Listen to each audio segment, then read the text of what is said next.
नमस्कार, डेली 24 भारत देख रहे हैं आप। मैं हूं आपके साथ साहिल धुलिया। बुलेटिन की शुरुआत करेंगे। गाजियाबाद में पुलिस कमिश्नरेट की बड़ी कार्रवाई सामने आई है। स्वाट टीम, अपराध शाखा और थाना मोदीनगर पुलिस की संयुक्त कार्रवाई में एक सक्रिय वाहन चोर गिरोह का भांडाफोड़ किया गया है। यह गिरोह बुलंदशहर, हापुड़, मेरठ और दिल्ली एनसीआर क्षेत्र में 4 पहिया वाहनों की चोरी की वारदातों को अंजाम देता था। आपको बता दें, पुलिस ने गिरोह के 2 शातिर सदस्यों को गिरफ्तार कर उनके कब्जे से चोरी की 2 गाड़ियां, एक स्कॉर्पियो एन और एक i20 कार को बरामद कर लिया है। साथ ही वाहन चोरी में इस्तेमाल की जा रही एक ब्रेजा कार, फर्जी नंबर प्लेटें और हाईटेक इलेक्ट्रॉनिक उपकरण भी जब्त किए गए हैं। बताया जा रहा है कि आरोपी अत्याधुनिक तकनीक की मदद से कुछ ही मिनटों में वाहनों की सुरक्षा प्रणाली तोड़कर चोरी किया करते थे और फर्जी नंबर प्लेट लगाकर दूसरे जिलों में खपा दिया करते थे। पूछताछ में कई अहम जानकारियां मिली हैं और गिरोह के अन्य सदस्यों की तलाश जारी है। दोनों आरोपियों के खिलाफ मुकदमा दर्ज कर आगे की विधिक कार्रवाई भी की जा रही है। दिनांक 21/2/2026 को पुलिस कमिश्नरेट गाजियाबाद की स्वाट टीम, अपराध शाखा व थाना मोदीनगर पुलिस की संयुक्त टीम द्वारा कार्रवाई करते हुए 4 पहिया वाहन चोरी करने वाले गिरोह के 2 सदस्य हरिंदर और अमित चौधरी, जो कि मूल रूप से मेरठ के निवासी हैं, उनको गिरफ्तार किया गया है। उनके पास से चोरी की गई एक स्कॉर्पियो, एक i20 तथा चोरी में प्रयुक्त एक ब्रीजा गाड़ी बरामद की गई है और उनके पास से फर्जी नंबर प्लेट तथा चोरी में काम आने वाले डिवाइस भी बरामद किए गए हैं। प्रारंभिक पूछताछ में उनके द्वारा बताया गया कि वे वर्ष 2020 से चोरी कर रहे हैं। उनके द्वारा अब तक लगभग 40 से 45 गाड़ियां चोरी की गई हैं। उनके द्वारा दिल्ली, राजस्थान, मध्य प्रदेश, उत्तर प्रदेश आदि विभिन्न राज्यों में ये चोरियां की जाती हैं। इनके 2 साथियों को दिनांक 18/2/2026 को थाना सियानी गेट से जेल भेजा गया है। पुलिस के द्वारा अन्य विधिक कार्रवाई की जा रही है। तो खबर पर ज़्यादा जानकारी के साथ हमारे सहयोगी अजीत हमारे साथ जुड़ गए हैं। अजीत, क्या कुछ निकलकर सामने आ रहा है? पुलिस टीम को ये बड़ी सफलता हासिल हुई है। स्वाट टीम की बड़ी कार्रवाई में शातिर कार चोर गिरोह का भांडाफोड़ यहाँ पर किया गया है। जी देखिए, बिल्कुल बताना चाहूंगा आपको कि गाजियाबाद पुलिस कमिश्नरेट की स्वाट टीम और अपराध शाखा मोदीनगर पुलिस की संयुक्त कार्रवाई में एक बड़ा वाहन चोर के गिरोह का भांडाफोड़ किया गया है। आपको बता दें कि ये उत्तर प्रदेश के विभिन्न जिलों में, जैसे बुलंदशहर, हापुड़, मेरठ, गाजियाबाद और दिल्ली एनसीआर क्षेत्र में 4 पहिया वाहनों की चोरी करने वाले इस गिरोह के 2 शातिर और सक्रिय सदस्यों को गिरफ्तार किया है पुलिस ने। पुलिस की इस सटीक और योजनाबद्ध कार्रवाई में आरोपियों के कब्जे से चोरी की 2 गाड़ियां, एक स्कॉर्पियो एन और एक i20 कार बरामद की गई है। इसके अलावा वाहन चोरी में इस्तेमाल की जा रही जो ब्रीजा कार है, वो उसका फर्जी नंबर प्लेट और हाईटेक इलेक्ट्रिक उपकरण भी पुलिस ने इसमें बरामद किया है। बताया ये भी जा रहा है कि आरोपी अत्याधुनिक इलेक्ट्रॉनिक उपकरणों की मदद से वाहनों की सुरक्षा प्रणाली को तोड़कर कुछ ही मिनटों में चोरी की वारदात को अंजाम दिया करते थे, जिसके बाद उन पर फर्जी नंबर प्लेट लगाकर उन्हें दूसरे जिलों में खपा देते थे, बेच देते थे। डीलरों से डीलिंग करके इनकी सांठगांठ होती थी और हालांकि पुलिस अधिकारियों के मुताबिक गिरोह के काफी समय से ये जो गिरोह था वो सक्रिय था। विभिन्न दिल्ली एनसीआर में ये वारदात देते थे और वाहनों को अपना टारगेट बनाते थे, जिसके बाद फर्जी नंबर प्लेट बदल करके उनको बेच दिया करते थे। जिसके बाद अभी विभिन्न जनपदों में वाहन चोरी की वारदात को भी अंजाम इन्होंने कबूला है। आरोपियों से पूछताछ के दौरान कई अहम जानकारियां मिली है। जानकारी के आधार पर अन्य साथियों की भी पुलिस तलाश कर रही है। पुलिस की इस कार्रवाई से वाहन चोर गिरोह में हड़कंप मचा हुआ है। फिलहाल दोनों की गिरफ्तारी कर आरोपियों के खिलाफ संबंधित धाराओं में मुकदमा दर्ज कर आगे की वैधानिक कार्रवाई की जा रही है। फिलहाल इन्हें जेल भेजा जा रहा है। बिल्कुल। और अजीत, अगर बात की जाए, क्योंकि कई हाईटेक इलेक्ट्रॉनिक इक्विपमेंट्स भी इनके पास जब्त हुए हैं, यानी कि माना जा सकता है कि जो नई गाड़ियां हैं, चाहे उनमें कितना भी सेफ्टी फीचर्स क्यों ना हो, लेकिन ये अपराधी इतने शातिर थे कि उन तमाम सेफ्टी फीचर्स को ये खराब कर देते थे और उसके बाद इन गाड़ियों को चोरी कर दूसरे जिलों में जाकर खपा देते थे। ऐसे में एक बड़ी सफलता इसे माना जा रहा है और भी बड़े खुलासे होने की गुंजाइश यहाँ पर बनी हुई है। जी देखिए, बिल्कुल आपको बताना चाहूंगा, जिस तरीके से ये इनके चोरी करने का बड़ा सातराना तरीका था, जिसमें ये वो इलेक्ट्रॉनिक जो वाहन होते थे उनके उपकरण, उन इलेक्ट्रॉनिक इनके पास ऐसे अत्याधुनिक चीजें थी, उनकी मदद से यह वाहनों को आराम से चोरी कर लिया करते थे और जिसके बाद क्षेत्र में विभिन्न वारदात को अंजाम देते थे और उनको फर्जी नंबर प्लेट लगा करके जो डीलर होते थे इनके संपर्क में, पुलिस उनकी भी जांच कर रही है कि आखिरकार इन इन गिरोह के सदस्य में और कौन कौन शामिल है उनकी भी पुलिस कहीं ना कहीं तलाश कर रही है। बिल्कुल, और साफ तौर पर जाहिर है अजीत, कहीं ना कहीं एक बड़ी सफलता यहाँ पर पुलिस के हाथ लगी है और ऐसे में कहीं ना कहीं जो इस तरीके के वाहन चोर हैं उनकी कमर तोड़ने का काम यहाँ पर पुलिस ने किया है। चलिए, हमारे साथ जुड़ने के लिए और तमाम जानकारी के लिए आपका बहुत शुक्रिया। तो गाजियाबाद में स्वाट टीम की बड़ी कार्रवाई यहाँ पर देखने को मिली है, जहाँ शातिर कार चोरों के गिरोह का भांडाफोड़ पुलिस ने कर दिया है। 2 शातिर चोर भी गिरफ्तार किए गए हैं और बताया जा रहा है कि हाईटेक इलेक्ट्रॉनिक उपकरण भी इन चोरों के पास से स्वाट टीम ने बरामद किए हैं। उधर मुजफ्फरनगर में 60 वर्षीय किसान की हत्या से सनसनी फैल गई है। भोपा थाना क्षेत्र के मोरना गांव में रविदास मंदिर के पीछे वाली गली में ये वारदात हुई। बताया जा रहा है कि 60 वर्षीय रामप्रसाद के घर में सोते समय हत्या कर दी गई, जिससे इलाके में हड़कंप मच गया और परिवार में कोहराम छा गया। जानकारी के मुताबिक हत्यारे ने वारदात को अंजाम देने के बाद हथियारों को मौके पर ही पानी से धोया। सूचना मिलते ही पुलिस मौके पर पहुंची और घटनास्थल का निरीक्षण कर जांच शुरू कर दी।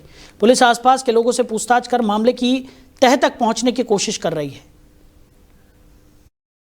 आज सुबह ही 112 के माध्यम से सूचना प्राप्त हुई कि मोरना थाना भोपा क्षेत्र में एक लगभग 50 से 60 वर्ष के रामप्रसाद, उनकी गला काटकर उनकी हत्या कर दी गई है। इस पर तत्काल पूरी पुलिस टीम द्वारा, एसओजी द्वारा, फील्ड यूनिट द्वारा, मेरे द्वारा, सीओ द्वारा घटनास्थल का निरीक्षण किया गया है। इसमें जब पूरे घटनास्थल का निरीक्षण किया गया तो कई महत्वपूर्ण साक्ष्य भी जो है घटनास्थल से मिले हैं, जैसे कि कई जगह जो है ब्लड के स्पॉट मिले हैं। ऐसा लग रहा है कि जैसे मर्डर करने के बाद जो यहीं से जो है क्या कहते हैं हाथ धोए गए हैं, घर के अंदर ही हाथ धोए गए हैं। और कई महत्वपूर्ण ऐसे साक्ष्य मिले हैं जिनके आधार पर जल्द ही घटना का सफल अनावरण किया जाएगा। आज सुबह ही 112 के माध्यम से सूचना प्राप्त हुई। तो मुजफ्फरनगर में किसान की हत्या से सनसनी फैल गई। बताया जा रहा है कि किसान की निर्मम हत्या यहां पर कर दी गई। 60 वर्षीय रामप्रसाद की हत्या का ये पूरा मामला है। पुलिस मामले की जांच पड़ताल में जुटी हुई है। हर पहलू से इस पूरे मामले में जांच पड़ताल की जा रही है। तो पुलिस आसपास के लोगों से पूछताछ भी कर रही है। खबर पर ज़्यादा जानकारी के साथ हमारे सहयोगी कुलदीप वर्मा हमारे साथ जुड़ गए हैं। कुलदीप, क्या कुछ निकलकर सामने आ रहा है पूरे मामले में? बताया जा रहा है कि एक 60 वर्षीय किसान रामप्रसाद की हत्या का ये पूरा मामला है और पुलिस लगातार जांच पड़ताल में जुटी हुई है, लेकिन अभी तक किसी तरह का कोई सुराग पुलिस के हाथ नहीं लगा है। देखिए साहिल, मैं आपको बताना चाहूंगा, ये सारा मामला भोपा थाना क्षेत्र के अंतर्गत गांव मोरना का है, जहां पर 60 वर्षीय रामप्रसाद की घर में सोते समय धारदार हथियारों से काटकर निर्मम हत्या कर दी है और उसकी मौके पर ही मौत हो गई है। वहीं जब इसकी सूचना स्थानीय पुलिस को लगी तो स्थानीय पुलिस द्वारा कुछ अधिकारी को उसके जानकारी दी गई। वही उच्च अधिकारी शहीद आदित्य, जो एसपी देहात आदित्य बंसल है, वह मौके पर पहुंचे और मौके पर पहुंचकर बड़ी ही गहनता से जांच की है। वहीं एसपी देहात आदित्य बंसल की माने तो उन्होंने बताया कि जो हत्यारे थे उन्होंने कई विटनेस वहां पर मिले हैं, कई सबूत छोड़कर गए हैं। हालांकि ये भी बताया जा रहा है कि जो जिस हथियार से उन्होंने जो रामप्रसाद है उसकी हत्या की थी, उस ही हथियार से उन्होंने घर में जो पानी की टंकी है वहीं पर ही उन्होंने वे हथियार धोए हैं और पुलिस बड़ी ही गहनता से और बड़ी ही बारीकी से पूरे मामले की जांच में जुटी हुई है। जी बिल्कुल। और अगर बात की जाए कुलदीप, क्योंकि काफ़ी संदिग्ध ये पूरा मामला नज़र आ रहा है, 60 वर्षीय किसान की यहाँ पर निर्मम हत्या की जाती है और ये भी बताया जा रहा है कि हत्यारे ने पानी से हथियार धोए, उसके बाद सबूत मिटाए और वहाँ से फरार हो गया। प्रथम दृष्टया पुलिस किस तह तक पहुंच पाई है? क्या कुछ निकलकर सामने आ रहा है? क्या वजह बताई जा रही है? क्या किसी तरह की कोई रंजिश का ये मामला है? परिवारजनों का क्या कुछ कहना है इस पूरे मामले में? देखो, हालांकि साहिल मैं आपको बताना चाहूंगा, अभी पुलिस इस पूरे मामले में कुछ भी कहने के लिए तैयार नहीं है और पुलिस बड़ी ही बारीकी से परिवार के नंबरों की सीडीआर और जो मृतक है उसके नंबर की सीडीआर निकालने में लगी हुई है। जो भी तथ्य पाए जाएंगे, पुलिस द्वारा यह भी कहना है, परिवार को जो पीड़ित परिवार है उनको आश्वासन दिया गया है कि जल्द से जल्द घटना का खुलासा कर दिया जाएगा और जो आरोपी होंगे वे सलाखों के पीछे होंगे। जी चलिए कुलदीप, हमारे साथ जुड़ने के लिए, इस तमाम जानकारी के लिए आपका बहुत शुक्रिया। तो किसान की हत्या से सनसनी फैल गई है। बताया जा रहा है 60 वर्षीय किसान की निर्मम हत्या कर दी गई और पुलिस हर पहलू पर जांच पड़ताल में जुटी हुई है। वहीं बुलंदशहर से बड़ी खबर सामने आ रही है। नगर कोतवाली क्षेत्र के बलीपुरा नहर में 22 वर्षीय युवक धर्मेंद्र के डूबने से हड़कंप मच गया। आरोप है कि युवक के दो दोस्तों ने शराब पिलाने के बहाने उसे नहर में धक्का दे दिया। तीनों दोस्तों के बीच नहर किनारे पार्टी के दौरान विवाद हुआ था। सूचना मिलते ही पुलिस मौके पर पहुंची और मामले की जांच शुरू कर दी गई। तो एनडीआरएफ और गोताखोरों की टीम नहर में युवक की तलाश में लगातार जुटी हुई नजर आ रही है। तो रात काम पे गया था, 3 लड़के थे साथ में, रात काम किया है पहासू के पास। तो वहां से लौटे सुबह 10 बजे करीब। वहां से आने के बाद यहाँ पे नहर पे उन्होंने खाना वाना खाया है। खाना वाना खाने के बाद में दारू पिए और फिर साथ में मेरे भाई को नहर में, ये बलीपुरा नहर है, यहाँ पे साथ बैठ के पीने के बाद मेरे भाई को धक्का दिया है नहर में। और अभी तक कोई भी सही से ना तो ढूंढ पाए हैं ना ढूंढ रहे हैं सही से। पुलिस प्रशासन बिल्कुल भी कुछ भी मदद करने के लिए तैयार नहीं है। उधर गाजियाबाद के थाना मसूरी क्षेत्र से एक बेहद दर्दनाक हादसा सामने आया। कस्बा चौकी अंतर्गत गंगनहर रेल पुल पर रविवार सुबह तेज रफ्तार ट्रेन की चपेट में आने से 17 वर्षीय किशोर कैफ की मौके पर ही मौत हो गई। बताया जा रहा है कि आर्थिक तंगी के चलते कैफ रोज की तरह मजदूरी के लिए घर से निकला था और रेल पुल के ऊपर से नहर पार कर रहा था। इसी दौरान अचानक ट्रेन आ गई। पुल संकरा होने के कारण वो संतुलन नहीं बना सका और हादसे का शिकार हो गया। सूचना मिलते ही मसूरी पुलिस और रेलवे सुरक्षा बल मौके पर पहुंचे। शव को पोस्टमार्टम के लिए भेजकर आवश्यक कानूनी कार्रवाई शुरू कर दी गई। घटना के बाद परिवार में कोहराम मचा हुआ है। उधर ग्रेटर नोएडा में रबूपुरा थाना पुलिस और बदमाशों के बीच में मुठभेड़ हो गई। करौली अंडरपास के पास चेकिंग के दौरान पुलिस ने संदिग्धों को रोकने की कोशिश की, जिस पर बदमाशों ने फायरिंग शुरू कर दी। जवाबी कार्रवाई में एक बदमाश गोली लगने से घायल हो गया, जबकि दूसरे आरोपी को कॉम्बिंग के दौरान गिरफ्तार कर लिया गया। पुलिस के मुताबिक आरोपियों के कब्जे से गौवध में इस्तेमाल होने वाले उपकरण और अन्य सामान बरामद किया गया है। घायल बदमाश को इलाज के लिए अस्पताल भेजा गया और दोनों के खिलाफ संबंधित धाराओं में कार्रवाई की जा रही है। देर रात्रि में थाना रबूपुरा पुलिस द्वारा चेकिंग के दौरान मुठभेड़ के उपरांत 2 शातिर बदमाशों को गिरफ्तार किया गया है, जिनकी पहचान सलमान, जो जनपद शामली का रहने वाला है, तथा दूसरा असलम, जो थाना आर्मिया जनपद बुलंदशहर के रहने वाला है। इसमें एक बदमाश के पैर में गोली लगी है। इनके पास से 2 अवैध तमंचे, जिंदा कारतूस, खोखा कारतूस, एक बिना नंबर प्लेट की मोटरसाइकिल तथा बॉक्सिंग प्रयुक्त होने वाले उपकरण जैसे चाकू, रस्सी, सिरिंज, प्लास्टिक के कट्टे इत्यादि बरामद हुए हैं। पूछताछ में ये भी पता चला कि ये थाना रबूपुरा पर पंजीकृत मुकदमे में वांछित चल रहे थे। घायल को तत्काल उपचार हेतु अस्पताल रवाना किया गया है तथा इनके आपराधिक इतिहास की जानकारी की जा रही है। अग्रिम विधिक कार्रवाई प्रचलित। उधर मुजफ्फरनगर में छात्रों के 2 गुटों के बीच जमकर मारपीट और फायरिंग का मामला सामने आया है। नई मंडी थाना क्षेत्र की गांधी कॉलोनी में दोनों पक्षों के बीच विवाद इतना बढ़ गया कि ईंट पत्थर चले और कई राउंड फायरिंग हुई। फायरिंग से इलाके में अफरा तफरी और दहशत का माहौल बन गया। घटना की पूरी वारदात पास लगे सीसीटीवी कैमरे में कैद हो गई। सूचना मिलते ही पुलिस मौके पर पहुंची और जांच शुरू कर दी। पुलिस ने सीसीटीवी फुटेज के आधार पर 2 छात्रों को हिरासत में लिया है और अन्य आरोपियों की तलाश जारी है। आज शाम तकरीबन 5:45 बजे के लगभग थाना नई मंडी के गांधी कॉलोनी के गली नंबर 12 से स्थानीय लोगों द्वारा पुलिस को सूचना दिया गया कि युवकों के 2 गुटों में आपस में मारपीट हुआ तथा फायरिंग हुई है। इस सूचना पर नई मंडी पुलिस तत्काल मौके पर पहुंची, पूरे घटनाक्रम की जानकारी ली। सीसीटीवी कैमरे में लड़कों के 2 गुटों में आपस में किसी बात को लेकर मारपीट होना देखा जा रहा है। हालांकि मारपीट में कोई चोटिल नहीं है, किसी को चोटें नहीं आई है। उन युवकों में 2 लड़कों को पुलिस ने हिरासत में लिया है। पूरे घटना के बारे में भी जांच की जा रही है। स्थानीय लोगों द्वारा स्थानीय लोगों द्वारा ये नहीं बताया गया कि आपस में मारपीट कौन लोग किए, किन कारणों से हुआ, अभी स्थिति स्पष्ट नहीं हुई है। पुलिस द्वारा विस्तार से पूरी जांच की जा रही है। जांच उपरांत जो भी तथ्य सामने आएंगे, पुलिस द्वारा सख्त से सख्त विधि कार्रवाई सुनिश्चित की जाएगी। उधर नोएडा के थाना सेक्टर 63 क्षेत्र में एक चौंकाने वाला मामला सामने आया है। आरोप है कि मनचलों से परेशान होकर 7वीं कक्षा की 13 वर्षीय छात्रा ने आत्महत्या कर ली। किशोरी के भाई ने पड़ोस में रहने वाले कुछ युवकों पर ब्लैकमेलिंग और जबरन शारीरिक संबंध बनाने के गंभीर आरोप लगाए। घटना के बाद क्षेत्र में तनाव का माहौल बन गया और कुछ हिंदू संगठनों ने सख्त कार्रवाई की मांग को लेकर प्रदर्शन भी किया।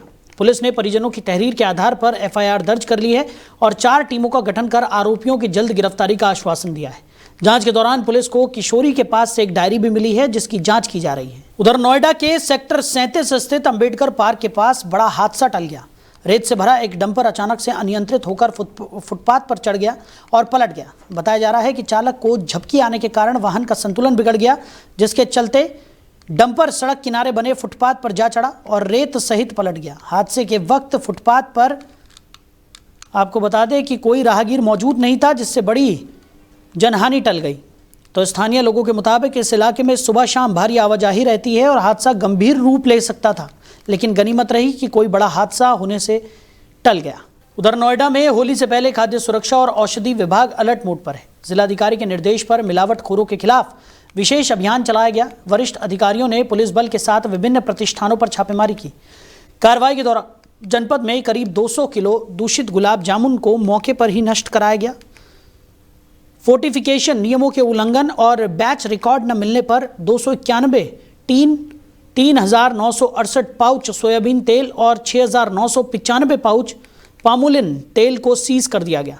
इस फैक्ट्री में न्यूट्रीलाइफ गोल्ड ब्रांड के 91 टीन एक्सपायर्ड पोमोलिन तेल भी मिला, जिन्हें सीज कर जांच के लिए भेजा गया है। मुख्य खाद्य सुरक्षा अधिकारी वीरेंद्र द्विवेदी के नेतृत्व में टीम ने कुल 5 नमूने लैब परीक्षण के लिए भेजे हैं। जांच रिपोर्ट आने के बाद आवश्यक विधिक कार्रवाई की जाएगी। ये खाद्य सुरक्षा और प्रशासन विभाग की टीम द्वारा आज आपकी सूचना के आधार पर Janaki Vallabh foods private limited, जो कि G81 का इंडस्ट्रियल एरिया साइट 5 में स्थित है, तेल बनाने की ये फैक्ट्री है। यहाँ पे गड़बड़ियों की सूचना प्राप्त हुई थी, जिसके तहत हम लोगों ने यहाँ पे छापा मारा।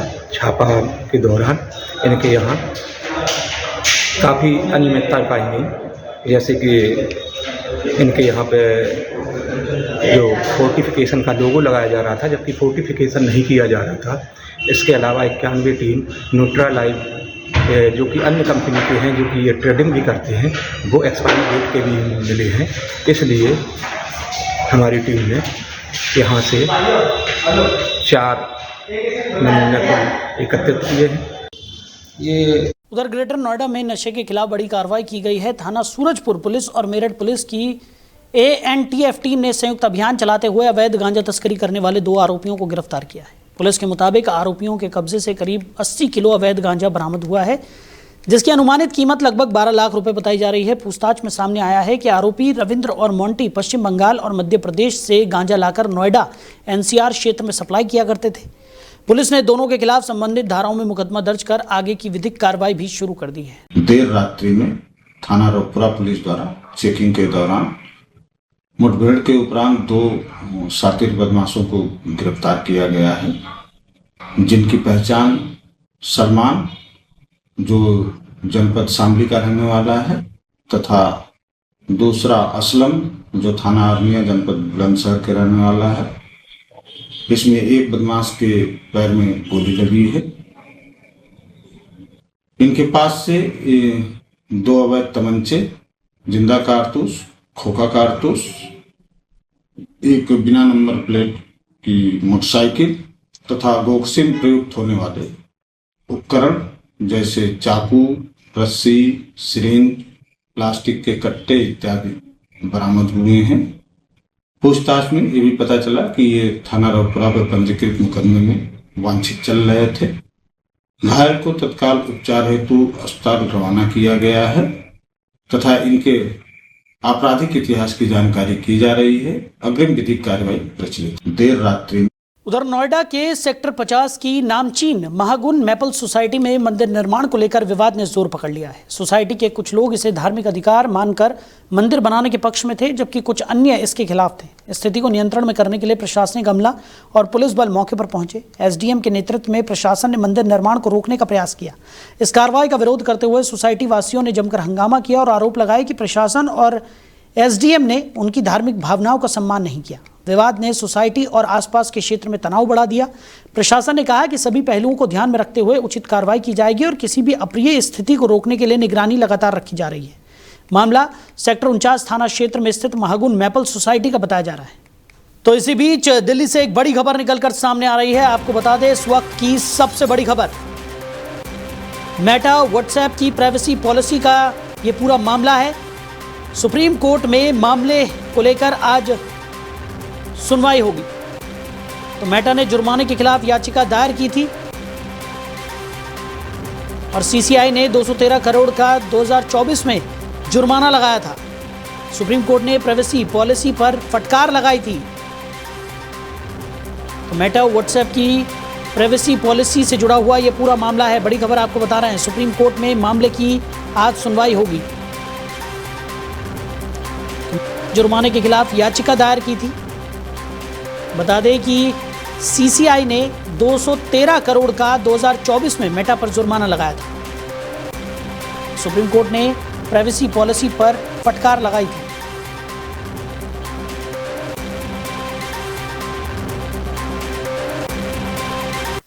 चलिए आगे बढ़ेंगे, रुक करेंगे अगली बड़ी खबर का। अगली बड़ी खबर भी दिल्ली से है। आपको बता दें इस वक्त की बड़ी खबर, मेट्रो के कई स्टेशनों के नाम बदले गए हैं। तो दिल्ली मेट्रो के कई स्टेशनों के नाम बदले गए हैं। सीएम रेखा गुप्ता ने नाम बदलने को मंजूरी दे दी है। तो 7 मेट्रो स्टेशनों के नाम अपडेट किए गए हैं। बड़ी खबर आपको बता रहे हैं। तो 2 मेट्रो स्टेशन के नाम पूरी तरह बदल दिए गए हैं। बड़ी खबर इस वक्त की, दिल्ली मेट्रो के कई स्टेशनों के नाम बदले गए हैं।